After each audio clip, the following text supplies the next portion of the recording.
salaamaaleykum mbokk yi ñu ngi nuyu ku nekk turam ak santam di rafetlu seen teewaay ci iRadio ITV di dalal tey ñaari Ismaïla Sow mooy président de la maison des éleveurs du Sénégal ak kii di Ismaïla Ndiaye di vétérinaire nekkoon fii président de l'ordre national des vétérinaires du Sénégal ba léegi nekk président d'honneur bi te nekk consultant ñu ngi leen nuyu ku nekk seen tur ak seen sant tey nag dañuy waxtaanee mbirum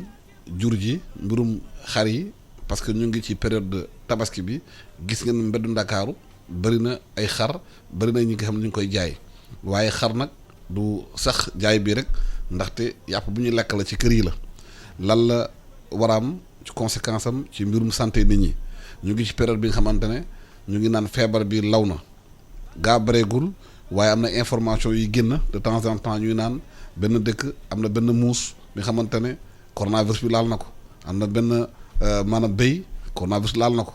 te feebar bi ngi jóge ci marché bi nga xamante ne mu ngi fale ci Chine tudd Wuhan te marché boobu mala moo joxe feebar bi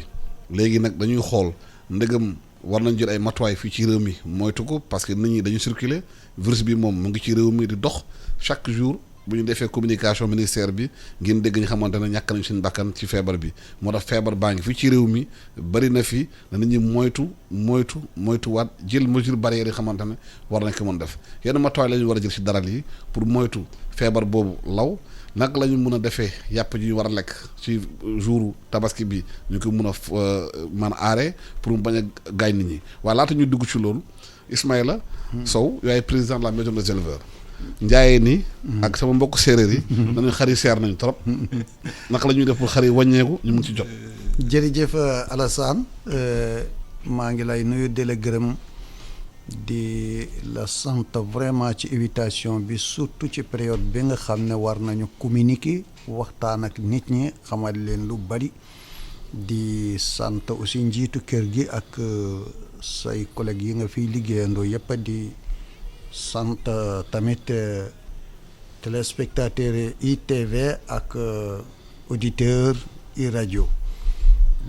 d'abord di leen profité ci location bi di leen jaale aussi seen naataango bi yàlla def mu wàññeeku temps yi mooy Babacar Touré di ñaan yàlla xare ko àjjana amiin yaa rabbi lu may fal suuf ci ko am bon li nga wax sànq xam naa gaa yi fi mu nekk ni boo gisee même ñëwuñu ci marché yi mooy xel yi dafa commencé daal xar yi dañoo commencé wàcc si bu baax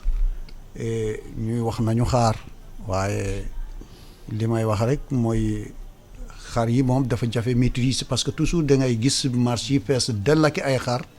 mais bu ñu ne suba la tabaski rek wala jouru tabaski yëpp dafay jeex takk parce que nit ñi génnuñ loolu moo tax kenn ku ne nga jël sa matuwaay attend di cee am solo trop. waaw mais nee nañ prix yi seer na.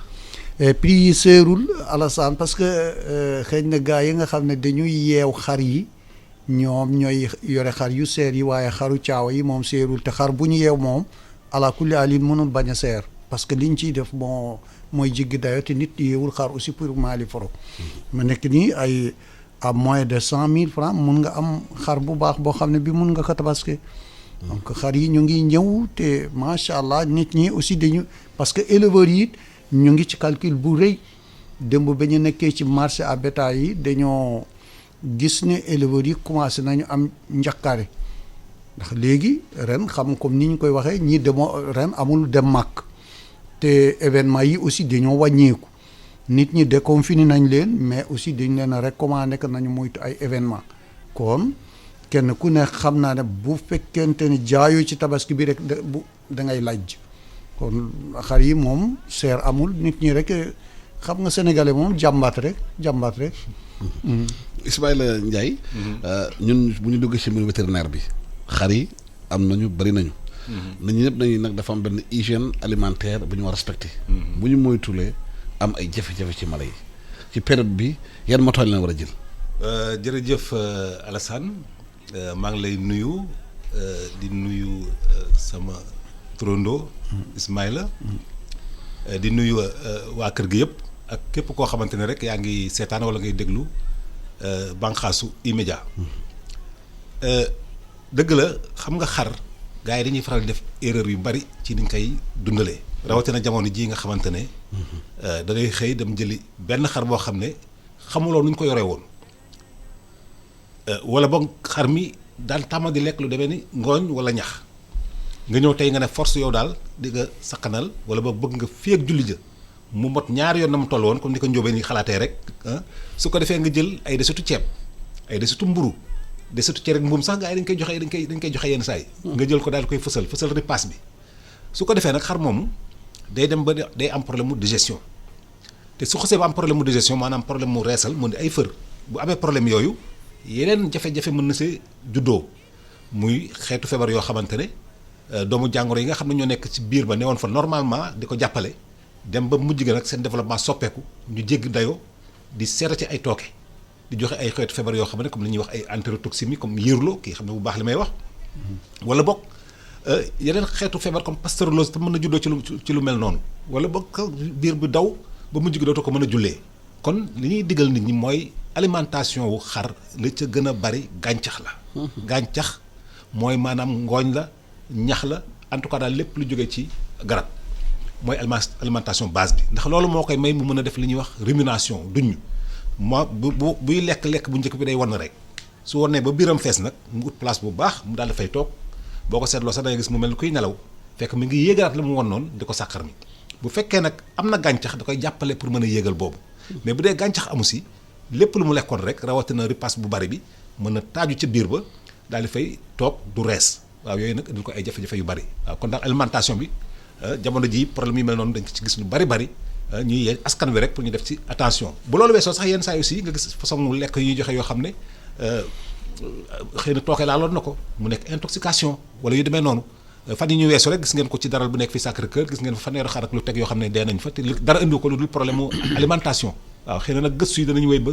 firndeel lan si alimentation bi moo indi jafe-jafe boobu mais nag loolu day nekk rek benn mandarga buy wane ne alimentation bi lu ñu jara def attention la bu dee ay xar la. alimentation bi am na solo parce que lu ñuy may xar ñu lekk ko. am na solo bu nekk ci réewu maanaam àll bi. gàncax bi dafa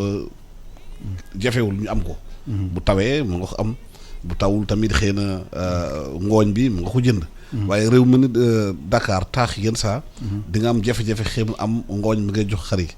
nit ñi dañuy jël lu mu ko waxee. ay ceeb ay mburu ak yow ci kër di ko jox. loolu mun na am conséquence. ci yarin xar bi. ak ci yàpp bi jax bu ñuy lekk jour tabaski bi. jërëjëf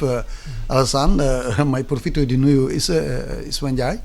di rafetlu nag xam-xamam wax dëgg yàlla parce que dama koy suivre te aussi nit ku farlu la ci. li nga xam ne moom xam naa ko parce que li ma wax yëpp wax dëgg yàlla am na ci loo xam ne yi man expérience xamal na ma ne ni ma ko waxee noonu la gis nga nun dañoo xaw a clandestine tuuti ci liggéey bi nga xam ne moom la ñuy liggéey parce que nit bu fekkente ne dangaa yore malo xam nga béy ak xar li ñuy tolloo yëpp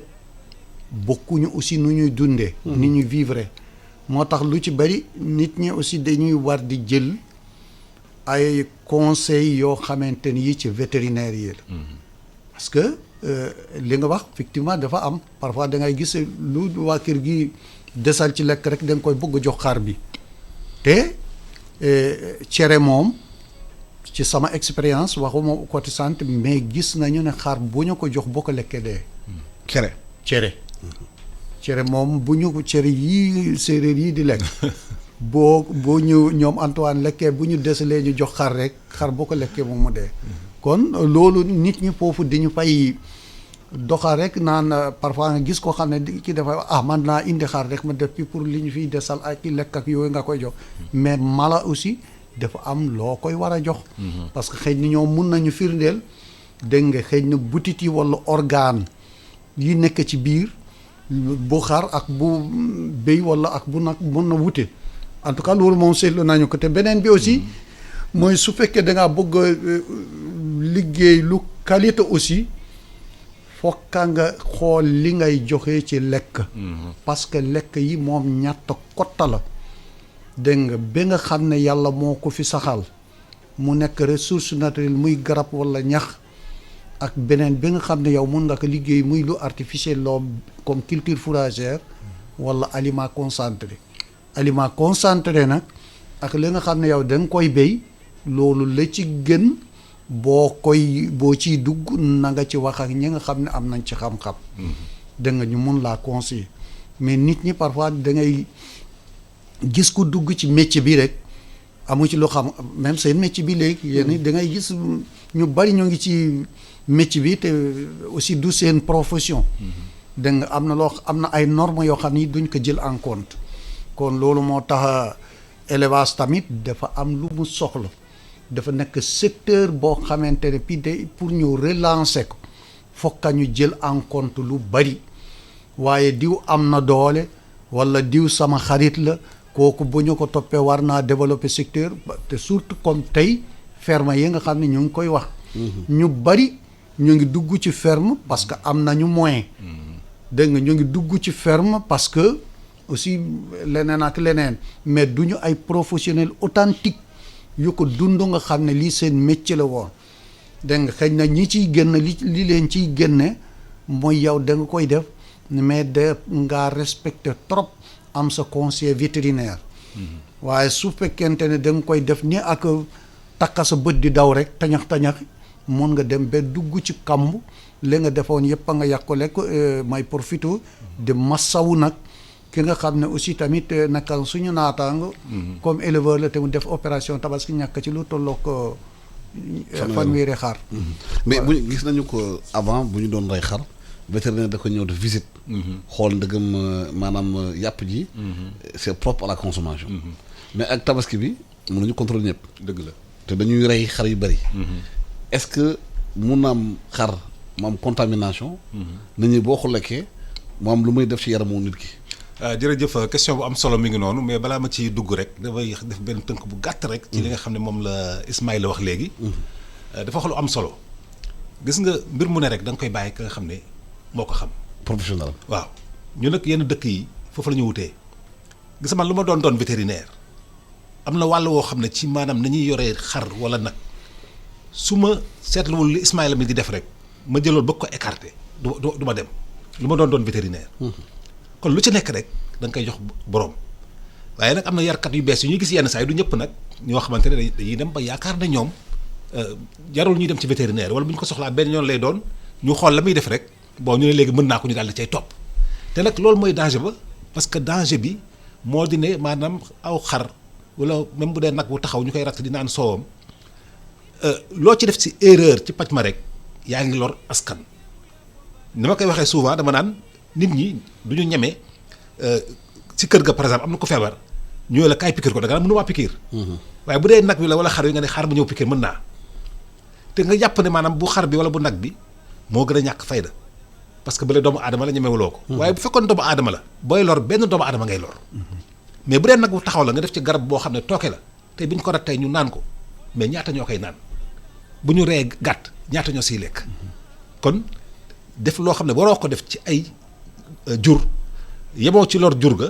yaa ngi lor sa njaboot d'abord ndax bu dee soow la bu ñuy naan da ngeen ca naan waaye yaa ngi lor aussi ñeneen ñoo xam ne seen yoon neewu sa kon loolu foo nit ñi bàyyi si xel xam ne am njàng moo xam ne nag gannaaw ba nga amee baccalauréat toog nga juróom benn at di ko jàng yaakaar naa ne gis vétérinaire bi mu yëkkati benn butéel rek daal di xëcc rek nga xàmmee butéel ba gis fa muy piqué nga ne mën naa ko yaa ngi si erreur ndax vétérinaire ba mu koy def fekk na jàng na tari na ay leçon yu bari ci boppam soo ko jël benn garab léegi nag loolu tam kon dafa bokk ci automédication dafa bokk ci maanaam question bi nga laajte léegi waaw dafa donc day am jeexital si wér-gu-yaramu doomu aadama mën na lor doomu aadama indi ko ay jafe-jafe yu bari mais bu loolu weesoo xeetu feebar yi effectivement pour bañ maanaam gàtt gi ñuy lekk ay feebar jóge si moom dem si doomu aadama bi moo tax tey bu doon abattoir ba bu ñu indee xar yi wala nag yi wala lépp lu ñu fa war a rey rek vétérinaire ya fa nekk dañuy taxaw daal di leen xool ci bitti ndax amuñu benn màndarga feebar ndax amul ay genre demee ay tab si kaw yaram bi est-ce que bët yi nekku ñu di jooy bu metti bakkan yi nekk ñu di xel bu metti est-ce que biir bi dawul lu bari daal ñu daal di koy xool ba gis ne kat si bitti gisuñu si benn jafe-jafe moom lañ naan contrôle antemortem mooy balaa ñu koy daal di rey loolu yëpp nag la ñuy séentu mooy ka war a lekk léegi bu ñu contrôlé ba pare nag gisuñu si benn jafe-jafe ñu ne kon léegi xar mi mënees na koo rey wala nag bi mënees na koo rey bu ñu reyee ba pare nag ñu daal di xool sa biir pour la nga xam ne maanaam du feeñ si bitti xëy na mu nekk ca biir nga daal di koy mën a gis su boobaa ñu xool cër yi benn par benn dinañ xool couleur ndawal bi ndax soppeekuwul ndax ndawal ku ne xam nga nu muy mel est-ce que nekkul ndawal bi dem na ba xaw a ñuul kukk deret bi dem ba ñuul ah feebar bu ñuy wax charbon bactérien mën na joxe lu mel noonu te day wàllu doomu aadama. ñu xool ndawal bi est-ce que amul ay genre ay putu yu si nekk yoo xam ne xëy na mën na nekk ay nenu ay xeetu saan yoo xam ne bu ko doomu aadama wonnee mën na tojtal si biiram xool ndax amul ay genre lu ñuy wax mbuusu ndox ay mbuus yu ndaw yu bari yoo xam ne yenn saa yi day mel lu am ndox. fekk mbuus yooyu ay doomu saan ñoo ca nekk doomu aadama bu ko wonnee ndax du ko indil jafe-jafe ba ci res bi xool bu ñu ko daggee ndax amul loolu ñuy wax maanaam ay fasciolose maanaam douve du foie xool ndax amu si bu dee nag la fañ ko reyee kii vétérinaire bi def inspection bi day jël paakaam daal di xotti ci kaw res bi ubbi ko xool su amul dara mu ne mën na jàll. suñ si gisee loolu may wax nag ñu ne res bi kat mënut a dem dañ koy daal di téye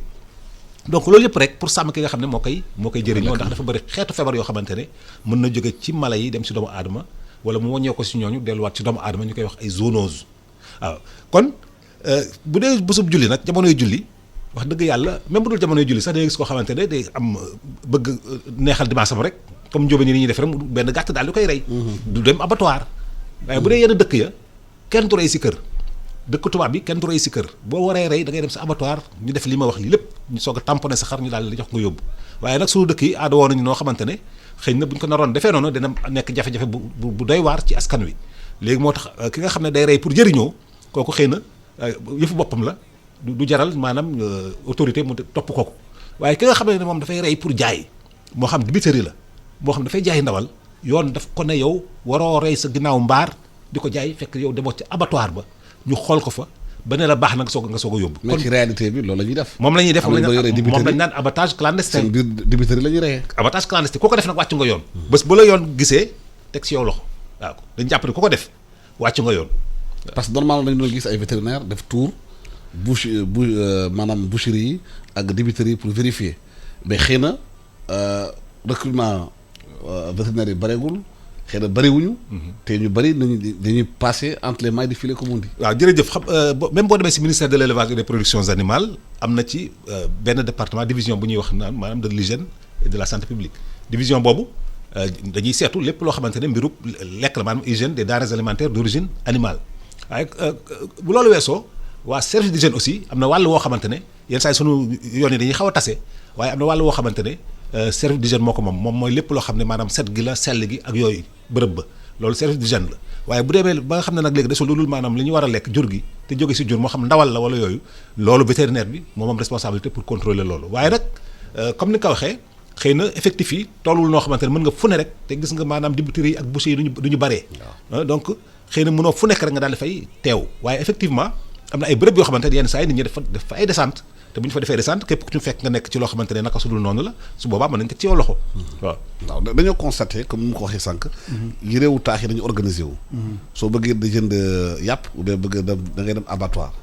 mais Sénégal fii dañu constaté par exemple ci tabaski bi fu waay neex rek nga ñëw ñu xalal la nga teg say xar di jaay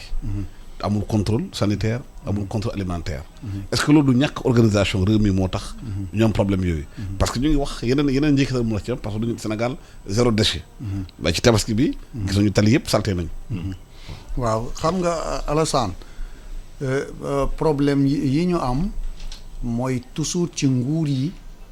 de li gars yi di wax continuité de l'État parce que li nga xam ne moom nga hérité ci Abdou Diouf am na tey loo xam ne lii ci Abdou Diouf la ñu ko jëlee woon moom mooy dox ba léegi façon doxalin boobu am na mooy dox ci Abdoulaye Wade mooy dox ci président Macky Sall parce que li ma wax léegi lu am la gis nga techniciens yi docteur vétérinaire yi mënuñ nekk fu ne parce que ñoom aussi nekkuñu effectif boo xam ne bii foo leen soxlaa nga mën leen a gis mais nit ñi tey éleveurs yi ñoom ñooy war a anticipation boobu nag ci wàllu conseil par exemple man Ismaïla ma am conseiller Isma mii mu nekk sama conseiller ci wàllu sama gët man ak diw fekk tey boo ñëwoon ci moom mun na la won ci répertoire am lu war a mot 20 à 30 personnes yoo xam ne yi moom mooy seen conseiller dégg nga ci côté boobu nag mooy yow yi nga xam ne da nga ko bëgg a jaay ne nga koy yare mu la koy contrôler pour nga am garantie sanitaire ci wàllu mu lay xelal ci lu bari dégg nga comme yooyu la ñu waroon a def mais fi nga xamante ne nag moom mooy li may wax ne nguur dafay am parfois jafe-jafe mooy que état dafa ber liggéey bi nga xam ne moom rekk la parce que fu ñuy décider yu mel noonu boo seetee ay waa état rek ñoo fay toog te or que nag concertation bi nga xam ne dafa war a am diggante ñi moom seeni yëpp te ñu ciy liggéey ak aussi vétérinaire yi loolu état moo ko war a présider su ko defee loolu mu am ay waxtaan parce que gis nga ñi nekk public mënuñu yore lépp te ñoom la état jël aussi ñu nekk ñoo xamante ni ñi c'est des fonctionnaires de l'état yu ñuy fay ba dégg nga ñooñu mun nañu nekk ay contrôle de qualité wala ñu nekk ay superviseur ci ñi nga xamante ni dañuy diggi mais vétérinaire privé yi aussi ñu jéem leen a valoriser ñoom aussi ñu ànd ak éleveurs yi dégg nga ñun ñu jéem a adapté ci loolu nun ñi nga xam ne ay njiitu organisation lañ ñu informer sensibiliser doxal loolu nga xam ne tey man même ci sama gétt boo ñëwoon di jënd gétt Ismaël la nga koy jëkk wax man li nga may jëkk wax naa la garanti samay jur ndax wér nañ bu ma la ne waaw comme nga génn sama livret éleveur nga xool ndax maa ngi def yëpp nga tegal ma ci aussi kan mooy sa conseiller man la Isma Ndiaye wala docteur Mamadou Ba dégg nga parce que public bi lu baax lu fi war a mun a nekkal mais aussi na nga xam ne moom fonctionnaire de l'état la te en général boo ko soxlaa da nga koy fikki kenn nag boo ko soxlaa moom da ko amal njëriñ di sol dàllam ñëw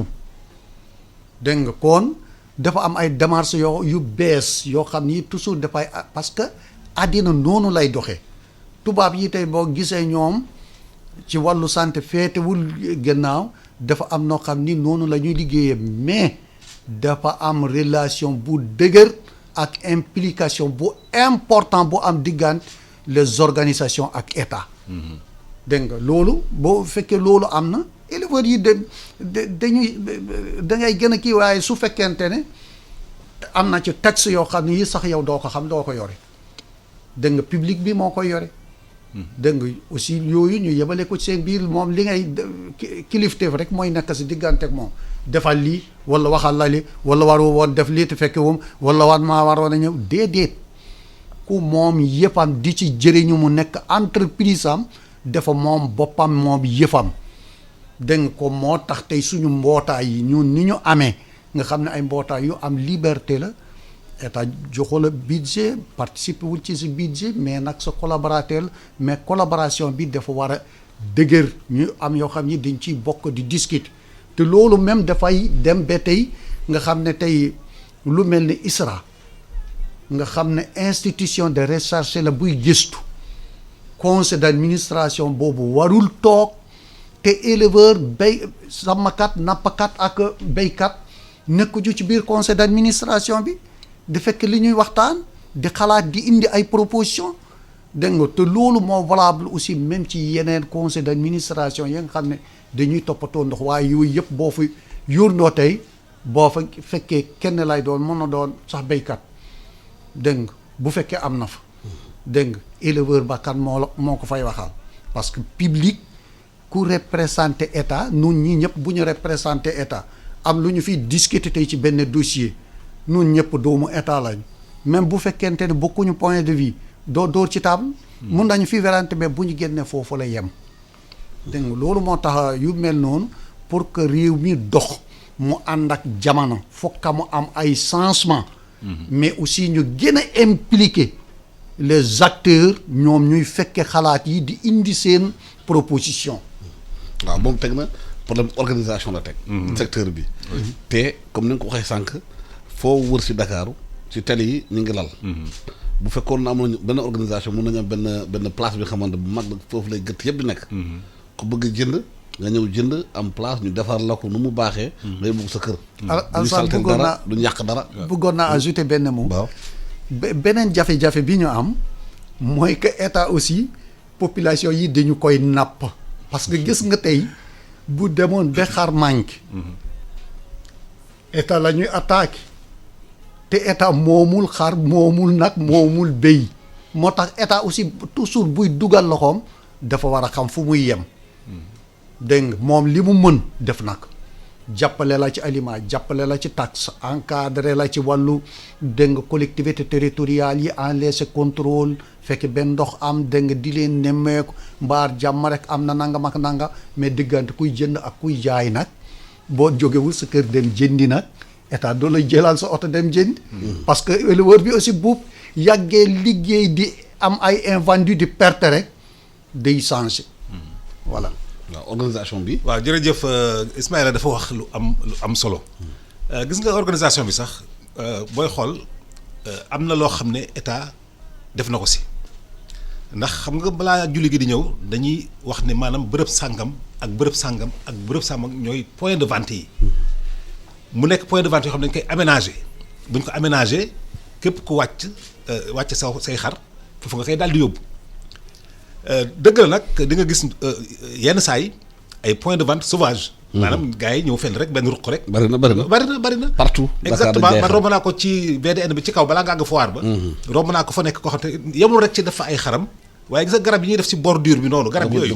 moom la doon damm ay branche di ko tegal xar yi ñu koy lekk. alors que c'est des plantes ornementales ay garab la yoo xam ne pour rafetal foofu la. xam nga loolu mu ngi si kon ne fii ak fii ñooy point de vente yi yem ci loolu pour man manque d'organisation la. foo aussi mu am suivi contrôle ku ñu gis ngay wàcce foo xamante ne fii war a fee wàcce ñu ñëw ndax gouverneur génne na lettre circulaire am ne fii ak fii la kon ku ñu gis nga wàcce feneen war nañ mën a ñëw si yow ne la fii. waaw mairie yi joxe nañ ay place yi xamante ne fu waaye neex toog. waaw mu ngoog donc loolu yëpp rek xëy na comme ni ko Ismaïla waxee xëy na bu gën a jege askan wi la ndax askan wi dañuy bëgg aussi affaire bi xaw a yomb ci ñoom tuuti. mais boo yeneen dëkk taax yi mel ni France ak yooyu dafa may abattoir nga xamante ne fa la ñuy reyee xar yi. exactement da ngay dem jëndi. exactement am na vétérinaire am na contrôle. am na lépp. tout à fait da ngay ñëw jox sa ticket ñu jox la sa xar. exactement tout à fait mais nag loolu dafa am lu ko jiitu mooy infrastructure. waaw kon foofu ñu jéem a organiser ndax Dakar bu ñu nee Dakar abattoir fan la abattoir Seras bi la gaa yi xam foofu rek la waaw donc war nañu organiser de sorte que affaire yi gën a bari su gënee bari en ce moment dina gën a yomb ci nit ñi pour ñu mën a dem ci bërëb yooyu pour di fa lewatal seen i xar waaye bu fekkee nag loolu amul ba pare nga ne nit ñi nañ dem ci bërëb yooyu day xaw a daal di jafe donc daal effectivement sur le plan organisationnel am na lu bëri loo xamante ne foog ñu def ko pour mën a àgg ci yenn yi bu loolu weesoo comme li Ismaïla doon wax léegi gis nga un producteur d'animaux éleveur ala kulli da nga war a am lënkaloo ak vétérinaire parce que mooy garantir wér-gu-yaramu li nga xam ne moom ngay yar mais aussi garantir ci waxin ndax wér-gu-yaram yàllaa ko yore waaye aussi mooy sàmm wér-gu-yaramu askan wi ndax ñoo jëriñoo loolu yenn dëkk yi boo fa nekkee même ginaar laa la wax boo ko rey nga def sa bande poulet de chair ba mu pare mënoo ko rey ci tool ba da ngay gàddu yóbbu def ko ci ay kaaf def ko ci ay camion yóbbu abattoir ñu rey am na abattoir yoo xam ne pour ginaar la fa la ñuy xool d'abord te bala ñu laa reyal dinañu xool ndax si ginaar yi am na certificat sanitaire buy wane ne yow ñu ngi ko doon toppatoo am nga vétérinaire boo lënkalool moo la ko doon toppatool buy wane ne aussi garab yañ ca def yëpp lépp respecté nañu délai d'attente yi mooy maanaam diiru nëgandiku gannaaw ba ñu jëfandikoo garab ga ak diir jamono ja ñu mën a jëriñoo ginaar ga te duñ ci am loraange garab gu nekk rek am nga ko yi si gën a bari bokk benn ñoo ko amul te loolu vétérinaire bi lay suivral mooy bind ci kaw kayit ba ne kat livret bi muy wax moo ci bind ne kat garab gi ñu mujj def garab sàngam la date sàngam lañ ko def am na dëkk yoo xamante ne pour nga ubbi poulailler foo nga am agrément autorisation te autorisation ba loolu mu wax noonu dañ ko ciy xoolaale est-ce que am na vétérinaire boo lënka lool kon organisation bi dafa am wàllu yu bëri yoo xamante ne foofu ñu corriger ko rek pour mën a gën a jëm kanam bu loolu weesoo pour inspection des denrées xar bi ñu rey am na dëkk yo boo demee ci àll ba da ngay fekk benn agent mu war a ñëw def liggéeyam yëpp boole si di war a contrôler bu ñu reyee par mu war a ñëw contrôler am na ruq yoo xam ne sax da ngay dem xam ne amul agent bu mën a contrôler parce que y a un manque d'effectif comme ni ñu ko waxee woon léegi comme loolu nag macha allah vétérinaire privé yi ñu ngi fi muy loo xamante ne ñu ngi koy demandé depuis ay jamono ndax dafa am lu ñu naan maanaam le mandat sanitaire état moom moo ne kat vétérinaire privé yi yéen dee leen ma ñàkkal jur yi lenn li éleveur bi di ko fay lenn li man ma subventionné ko ma koy fay mandat sanitaire boobu vétérinaire privé ñu ngi ñaan bu yàgg ba tey pour nañ ko jël maanaam boole ko ci mandat sanitaire bi maanaam kii bi inspection des denrées nañ ko ci boole su ko defee ruq ya nga xamante ne privé mu nga fa te public nekk fa su boobaa privé bi mën na ñëw fu ñu reyee ba noppi mu daal ñëw contrôler ndawal li xool ndax baax na wala baaxul. loolu aussi doon na nekk loo xam ne dina jàppale askan wi lool ci maanaam sécurité alimentaire bi aliment bi nga xam ne mi ngi jógee ci xar yi wala nag yi en tout cas ci jur gi. waaw loolu ay effort yu ñu si war a def lu bari la. Ismaïla ñëw nañ ci bu ñu situation bi nga xamante ne. feebar baa ngi fi. te feebar bi nit ñi nañu. nit ñi nu ñuy circuler ñoo ko yóbbu. ñu bari jógee nañu bitim réew indi xar yi ñu jóge si yenn dëkkaan yi indi xar yi dem di ñëw. est-ce que justement tabaski bi ñu ko organiser. ak circulation nit ñi am ci kii bi du tax feebar yi mun a gën a law. te éleveurs yi seen bopp ñëw jaay. ñoom tamit ils sont exposés. waaw xam nga kii Alassane éleveurs yi moom dëgg ci côté boobu faral nañ ko li la koy montrer rek mooy que feebar bi ba muy ñëw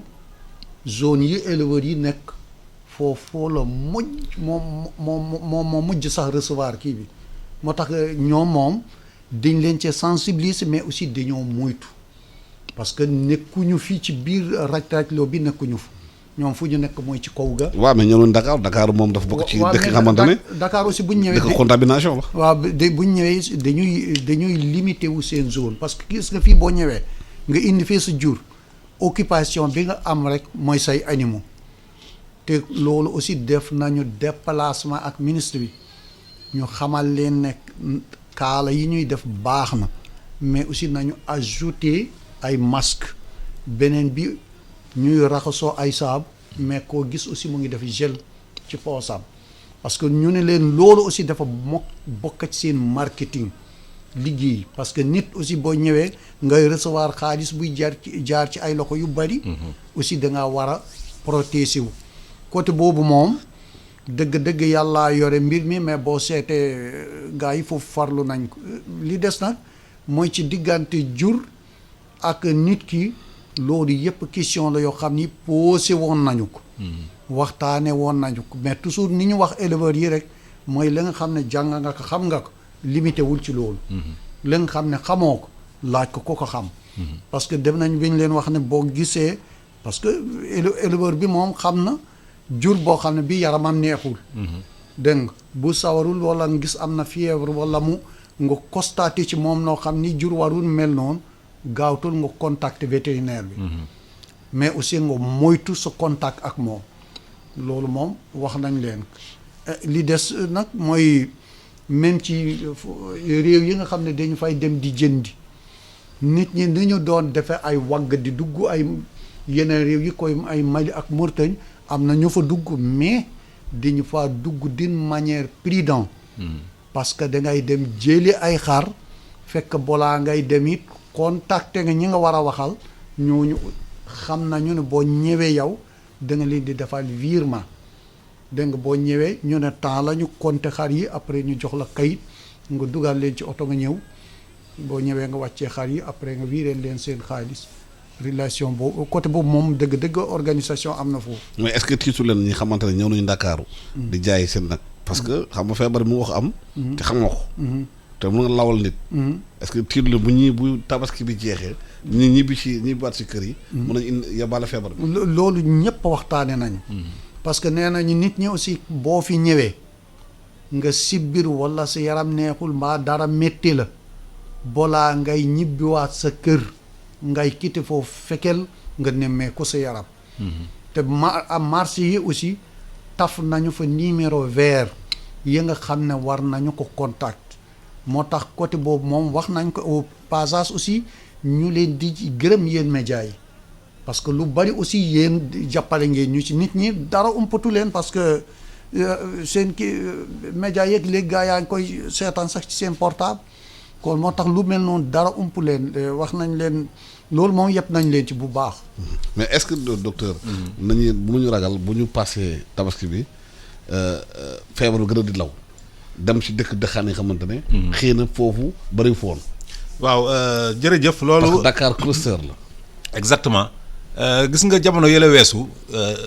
am na benn réunion bu ñu amoon fële si building président Mamadou Dia ñu daje woon fa ci kuréel bi ñu naan au conseil national de la sécurité sanitaire.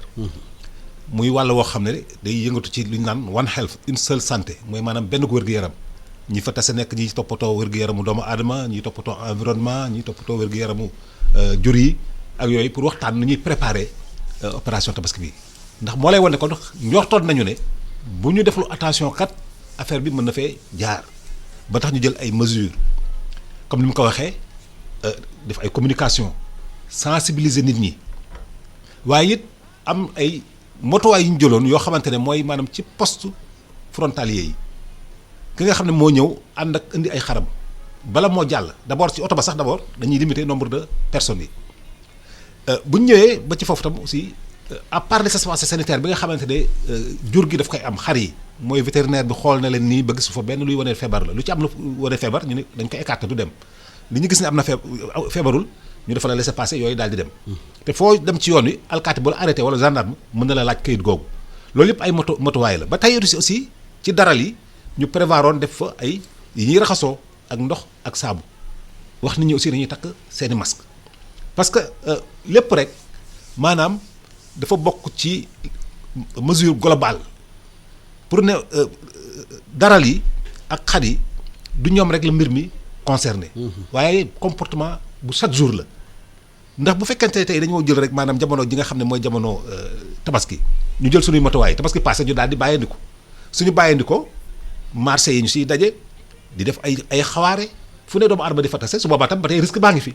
kon comportement bi dafa nekk war a nekk comportement continu ba yàlla jàppale ñu jële fii doomu jàngoro bi te yaakaar naa sax même bu fi jëlee jógee jàmm ak salaam insha allah am na yenn façon comportement yoo xam ne dañu war a continuer di ko adopter léegi nag ce n'est pas zéro risque mais li ma bëgg a leeral rek mooy ndax loolu tam ñu bëri dañ koy faral di laajte moo tax fu ñu ma laajee ci wàllu woowu rek ma jëm koo leeral dëgg la ci àdduna gi gis nañ fi ay yoon quelques yoon yoo xamante ne gis nañu doomu jàngoro bi ci ay xaj mala waaw dem ci mala xaj muus xar c'est pas encore confirmé mais muus waaw loolu li ko indi woon mooy seeni boroom ñoo amoon feebar ba léegi nag ba ñu xoolee seeni mala yooyu gis fa doomu jàngoro ba waaye mala yi wane wuñu feebar ba denc nañu doomu jàngoro bi ak wane feebar bi ça fait deux gis même ñun doomu aadama yi am na ñoo xamante ne sax xëy na yenn saa yi doomu jàngoro bi jaar na suñu yaram ba dem daf ñuy tisate rek mu daal di dem am na mais nag am ñoo xam ne dañuy manifester feebar bi kon ni mu amee si doomu aadama bi noonu la ñu gisee maanaam jur yooyu loolu rek lañ fa gis doomu jàngoro ba la ñu fekk seen biir yaram waaye defuñu feebar ba bu dul segg yooyu ñuy wax ne ci Bronx ñoom dañoo wane ay mandarga ñu ngi doon sëkkat ak def yëf waaw mais bu dee xar yi moom fii xam-xam toll ndax tamit feebar bi dafa ñëw nekk lu bees bés bu nañu siy jàng même ñun techniciens yi dañ siy jàng chaque jour te chaque jour ñu ngi gëstu ci wàllu woowu waaw fii xam-xam bi toll donte jàng baa ngi wéy mais amaguñu benn firnde buy wane ne doomu feebar bi si boppam Covid 19. mën na jógee si doomu aadama dem ci xar bi delluwaat ko doomu aadama. waaye nag xar bi mën na nekk yoon comme lépp rek loo xamante ne mu ngi ñu wër ni mu mën a nekk yoon moo xam ay bagage la moo xam ay big la moo xam ay caabi la moo xam ay poignée buntu la. nag renforcer. waaw voilà donc loolu yëpp rek yoon la. moo xam doomu aadama si boppam buy dem moo koy déplacé parce que nee nañu doomu jàngoro bi du dox. du ñoo koy jël di ko yóbbu. kon nag yóbbu boobu nag effectivement bu nekkee ci daral ya ñu ñëw ku nekk ñëw laal xar bu fekkee yor nga ko sa loxo mën nga ko faa baax. xar moomu dem du questionné xar ma la koy jox déedéet. waaye doomu jàngoro dafa jaar ci xaw xar ma. mu daal dem moo tax kon comme ni nga ko waxee ñu jël suñuy matuwaay bu may dem ci daral ba na fekk na ba ma fay dem damaa dem pour pare pour jënd waaye ma bañ a dem comme gars yi ni ñuy def yenn saa yi di làmbatu prix bi est-ce que tey wàññeeku na xaar ba bàyyi ba suba gannaaw suba ba ñëwaat est-ce que wàññeekuwul yaa ngi ci danger parce que plus ngay dem ci bërëb yooyu plus yaa ngi jël risque kon fexeel booy dem daal demal pour jënd daal di wàññeeku dem sa yoon te booy dem na nga yóbbaale sa masque xaalis bi ñuy jokkalante wax na dëgg doomu jàngoro mën na si nekk ñu daal di koy joxante suñu paree foofu ba desul lu dul dem ñu raxasoo ak ndox ak saabu ndax foofu sax gel bi kese du doy parce que xar mi boo koy laal bu yàggee sa loxo day tilim waaw kon nag nga raxasoo ak ndox ak saabu ba mu set waaw bu amee sa gel nag nga dolli ko ci yàqul dara yooyu daal mooy matuwaay yi nga xamante ne war nañ ko jël maanaam renforcement des mesures barrières li fi ne woon daal dara jógu si dañ ko war a gën a renforcer waaw loolu rek la waaw mais maintenant sur le plan économique mbas na ñu bëri koppar amatul jaay bi bu koppar amatul dañu mën a jënd est-ce que yaakaar la na mbas mi mun am conséquence ci njaayum xar yi ci tabaski bi c'est-à-dire que ñu ragal tabaski bi ñëw xar yi du ñu bëree woon mun ñu desee noonu parce que nañu génnuñu amuñu moyen jënd ko loolu am na déjà li la koy won mooy wax naa la sànq ni inquiétude bi opérateurs yi ak éleveurs yi am actuellement mooy tey lu des noo koy def yow lépp nga xaalis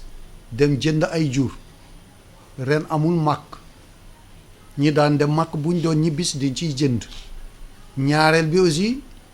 déconfiné nañu nit ñi mais ay ngénte ak ay céet ak ay xawaare yooyu amatul dégg nga même bu fekkee am na aussi dañu koy def d'une manière laissée kon loolu moom impact la boo xam ne bi dafa ci ko de cee dugg dëgg. mais est-ce que warul sóoraale loolu. si xamoon ngeen feebar bi am na. makk amul ren. te nit ñi amuñu xaalis. est-ce que booy dem di leb tamit doo leb en fonction aussi de situation bi. déggoo li ñu wax moo taxoon ne ren bi ñuy def conseil interministériel ministre bi waxtaan nañu ak moom dañu analyse yëpp bi ñu analyser yëpp nag état bi aussi mu ne moom it dafay jàpp ni muy jàppee mooy dafay am na benn fonds bu tudd fonds STAB. fonds boobu mu renforcer ko ak 3 milliards. 3 milliards yooyu nag aussi ñu ne dañu koy tas ci yeneen banque yu ndaw a ndawaa état moo fort dañu koy tas ci banque yu ndaw a ndawaan yi ay mutuelles yi pour que mu jaar ci ñooñu lebal ko éleveurs yi su ko defee ñoom it ñu mun cee suqaliku éleveurs yi it mun cee am xaalis bu ñu dem jëndi ay xar xam nga loolu déjà rek encouragement la. parce que ñëpp dañoo ragaloon bon nit ñi dugg ci loolu. dégg nga bi ñu demee tamit de ñoom laaj nañu noonu nag suñu waxtaan ñun la à part dégg nga léegi nu ñuy def ñun leen ku ci am capacité indi ay 1000 têtes da ngay indi 3000 boo ñëwee bu commencé wàññeeku bu baax aussi nga déplacé wu dem sur le terrain. moo tax burki dem ak dem am na ñoo xam ni seen jur wàññeeku na bu baax sew xay après léegi ñu duggaat nag terrain bi. pour dem wutiwaat ay xar ñu indi. bon pour wax la rek système bi nga xam ne. def nañu ko aussi muy parce que xam nañu bu ñu bàyyee éleveurs yi ak opérateurs yi kenn ci ñoom ku ne buy dafay def lu yem te nit ñi am na lu ñu xes ba tàmm léegi dañoo tàmm ñoom nelew ba nga xamante ne heure quelques heures moo des pour tabas. ci guddi gi. waaw nga dem. alxamis su guddi maanaam suba su guddi. voilà ay boori 20h 22h. voilà damay sanguti duma tooy. xam nga bugg ñu ci kii am ñoo xam ni tàmb nañu loolu ba kenn mënatu leen ci jëlee. yooyu la ñuy sóoraale. bon ba tax na loolu sóoraale nañu ko waaye mbiru koom-koom dafa jafe calculer parce que yu demee noonu ala kulli alin war munoo fekke ba mukk ci àddina ku lekk ba suur moom fokka nga desaat boo desalu rek dese ngaa suur kon mun na am mu am ay invendu voilà mais docteur xar dafa am njëriñ ci lépp parce que gis nañu au delà de yàq bi ji lekk lépp luy dem ci xar dafa am njëriñ soo gisee yenn saa ci ay Mali ay Burkina Faso moom ay xeet diggante éleveurs yenn saa jihadistes yi jihadistes yi dañu nangu njur yi parce que lépp luy dem ci xar dañ koy utiliser peau bi dañ koy utiliser corne dañ koy utiliser sabot dañ koy utiliser te peau bi mu nga xool dafay ay tàll corne yi nañ ko defee ay bouton chemise est-ce que loolu bu ñu defee genre opération tabaski doon benn organisation bu nekk ci ginnaaw de récupérer loolu peau yi cuir yi di ko defar di ko transformer balaa ñu koy jël rek di ko exporter noonu te mun naa ko xëy na renforcer mbirum élevage bi waaw exactement loolu lu war a mën a nekk la parce que comme ni nga ko waxee am na dëkk yoo xamante ne loolu duñ ci bàyyi dara d'abord pour usage alimentaire bi déjà bu weesoo maanaam lu baaxul li nga xam ne mooy nekk ci biir boutique yeeg yooyu bu weesoo loolu li ci des lépp daanaka ak yax yi xanaa li ci des lépp daanaka dañ koy jëriñoo waaye li ci kaw moo xam der bi la am na dëkk yoo xam ne sax der bi dañ koy utiliser dans un but alimentaire maanaam dañ koy togg ndax danañ ko wësam ba nga xamante ne karaw gi dañ na ñu jël der bi daf ko ay morceau waaw daf ko ndawal di ko lekk loolu am na waaw mais bu dee dëkk yoo xam ne du ñu lekk der comme fii ci Sénégal wax dëgg yàlla war nañu mën a am organisation yoo xamante ne dañuy maanaam dajale yooyu yëpp moo xam der bi la moo xam béjjën yi la ñuy def objet d'art di def art di ci jël ay béjjënu nag wala béjjënu xar di ko defar ba nga xamante ne dina mën a nekk loo xam ne boo ko teggee si bërëb mu daal koy yànjal loolu yëpp waroon nañ mën a am organisation boo xamante ne après au lieu que muy nekk mbalit boo xam ne fi nekk rek daal di sonal askan wi wala yenn saa yi deri ñu sànni ko muy daal di nëb deri sax di nga gis jour julli ñoo xam ne dañuy wër di ko ñaan waaye yenn saa nga nekk ci bërëb boo xamante ne dina fa nekk as diir ba commencé xeeñ balaa ngaa gis ko jël si yenn saa nga ut benn mbuus daal ko siy def teg ko ci foofu di xaar oto mbalit loolu yëpp daal mu nekk jafe-jafe yoo xamante ne ci maanaam wér-gu-yaram mën na indi ay gàllankoor ndax dañu ne wér-gu-yaram sànq dafa ne une seule santé wér-gu-yaramu doomu aadama bi wér-gu-yaramu jur bi waaye maanaam sellal li nga xam ne aussi moo ñu wër ndax ñun bu ñu wéree jur gi wér te li ñuy wër moom daal di salte mais su boobaa suñu wér dootul am njëriñ kon effectivement man je suis tout à fait d'accord ci li nga wax war nañu mën a am organisation yoo xam ne daal dinañ mën a bu julli gi weesoo loolu bu ñu si mën a récupérer ñu daal di ko récupérer dina wàññi mbalit mi ci mbedd yi parce que loolu nga def loolu yëpp muy chaîne de valeur boobu yëpp xam nga xar bi moom ak nag bi yëpp lépp njëriñ la voilà loolu aussi ñu lay remercier Alassane parce que émission yi aussi li tax mu am solo parfois da ngay diagnostic yow ba parfois sax ñun suñu xel indi ci xalaat yoo xam ne yi vraiment nekkul woon suñu xel gis nga après suñu émission boobu nun bi ñu ci génnee defaat nañu benn daje restreint ci suñu biir organisation waxtaanaat yan matuwaay la ñu war a jël ba fi mu nekk nii incha allah après julli gi danañu créer loo xamante ne lii ci loolu rek lay liggéey macha allah nu ñuy def ba li nga xam ne dañu ko doon jël ci jur di ko sànni nan la ñuy def ba récupérer ko di ko jëriñoo parce que aussi tamit nag solution toujours moo ngi suñu wet dégg nga xëy na nag nit ñi dañu dul xóotal seen gëstu wala dangay bay xel ci li nga bëgg waaye jur boo seetee li mu amee ci emploi mun naa wax ne benn secteur melul noonu parce que yow rek yaay jaay tey benn nag nga jaay ko kanil am ku ko jënd kooku jaayaat ko keneen kooku am ci dara kooku indi ko daara mu jaay ko keneen kooku am ci dara mu ñëw Jurbel keneen jënde ko fa dégg mu am ci dara mu ñëw bee mu egsi ci daral bi teefank bi jël ko jaay ci ko am ci dara mu ñëw nag ci buusi bi moom bu ñëwee moom waxuma la dara waaye même bu fekk der bi sax moom mun na ko feetewoo rek am ci dara kon réflexion la ak liggéey boo xam ne bii complémentarité la boo xamante ne bii dafay war a am ci biir nit ñi te sénégalais liy indi problème suñu problème gis nga tubaab yi ñuy wax di leen jéem a roy Alassane tubaab lu mu yore boo jaaree ci tubaab nga am ci waaye sénégalais ñu baal ma ci moo boobu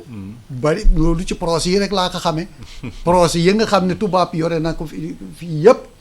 boo ànd ak tubaab mun nga ci am dara waaye procès bu sénégalais yor bu ñëw dafay jëkk wéru yi dafa koy naan rab kenn du yuur du seddoo daal wallaahi dégg nga bon moo tax am parce que yéen ñi nekk éleveur de liggéey ci mbirum xar yi war ngeen mën a lënkaloo ak ñi nekk ngaay mexe defar dàll boo leen defee seen peau cuir waa ngaay mexe di jël dàll yi di ko defar ay dàll moderne ñu koy jaay ci réew mi créer benn industrie comme chambre de métier ak chambre de commerce yi boo ñu lekkaloo rek dégg nga buntu feeñ te loolu moom ma ne la liggéey nañu ci liggéey bu avancé sax bu baax du ñàkk sax ci seen média yi après tabaski bi ngeen yëg ci dara incha allah est-ce que chaîne de valeur boobu dana créer emploi effectivement wax na lu am solo gis nga maanaam lënkaloo solidarité lépp loo gis rek da see am njëriñ am na sama benn waay moo doon nettali xam naa aw jàngat la rek jàngat la pour indi xel nit ñi ci lënkaloo loolu nekkul ne sax li mu wax ne xëy na maanaam ñun africain noonu la ñu bindoo à 100% ndax lépp loo gis rek am na ay exception maanaam ràññaatle mu ne dafa am loo koo xam ne dafa jël ay doomu aadama ut maanaam xamb bu xóot mu dugal leen si mu dugal fii ay maanaam ay ñoom chinois ak japonais dugal leen si benn kàmb jël maanaam tubaab yi dugal leen si benn kàmb jël ñun africains yi mu dugal si benn kàmb léegi bu chinois yi da ko daal di tëj kànnaar ba mu dëgër bu tubaab yi mu tëj kànnaar ba mu dëgër bu africains yi mu bàyyi noonu ubbu ko waaw ñu ne ko waa mais ñii nga tëj ñii te fii ubbuloo ko mais ñii mën nañoo rëcc daal di daw lu tax nga tëj njële bàyyi ñii mu ne déet boo gisee ma tëj maanaam ñu zone ñi ñoom dañoo xarañ te it aussi bu ñu xasee ba génn ba dem boo gisee kenn ki doo xam ndax mooy kangaroo man wala déet doo leen ràññatle mu ne nag bu dee tubaab yi la ñoom dañu am xarañ goo xam ne booloo solidarité ba nga xamante ne su boo ko tëjul dinañ fexe ba am benn solution réunion fii léegi seen biir am benn solution pour daal di génn mu ne bu dee ñun africains yi nag mu ne bu ci kenn yéegee ba ci kaw ba bay waaj a génn dina gis ku téye tànk bu xëcc ko bu wodd ne ko doo dem bàyyi ma fi kon xam nga loolu problème la. waaw nekkul jàngat la nag. nekkul ne force rek waaw nekkul ne force loolu. misaal la daal misaal la donc il faut que manque de solidarité, gis nga ku nekk manque d'entraide bi, exactement il faut de que générosité. mooy la ma doon wax ba bay tàmbali il faut que ku nekk nga jox ko wàllam. te yow nga yéene kooku mu am mun ci am dara. yow nga am moom mu am. bu ñu ko defee mooy chaîne de valeur bi nga wax. mais bu fekkee nag man damay xool sama bopp kese kott ba lu keneen waroon def sax ma ne non man mën naa ko defal sama bopp doo ko jox wàllam mais bu yàggee mooy indi jafe-jafe yooyu may wax ba ci wàllu maanaam faj gi ma doon wax sànq. bu fekkee man damay yar te li may yar bëgguma maanaam vétérinaire bi am si as tuut. nga bëgg yar bëgg nag fajkat. voilà bu yàgg da ngay am ay problème rek doo am liggéey. doo am liggéey yooyu it nga dëkk si am si am problème donc chaîne de valeur loolu mooy njëriñu wax dëgg yàlla il faut que ñu am mentalité boobu su fekkee bëgg nañu affaire yi dem jëm ci kanam ku nekk daal bàyyi kook wàllam. waaye boo bëggee ak moo lépp doo ci génn. waaw wax nga ko maa ngi la di gërëm mooy suñu heure jot na. di gërëm Ismaïla Sow. pour fito rek rapidement waaw mu gaaw ci lu gàtt di remercier ministre de l'élevage gouverneur de la région de Thiès préfet département de Thiès sous-préfet Thiénaba ak maire de Ngoundiane parce que daral sew xay métti woon na mais ren moom vraiment impeccable di leen gërëm bu baax a baax a baax. di leen gërëm Ismaïla Sow président des éleveurs du maison des éleveurs du Sénégal di gërëm docteur Ismaïla Ndiaye. moom vétérinaire la te nekkoon fii président l'ordre des vétérinaires du Sénégal nekk aussi président d'honneur bi léegi. di gërëm équipe technique bi mu gunge su boobu léegi di ñaanal ñëpp yéen doog jàmm.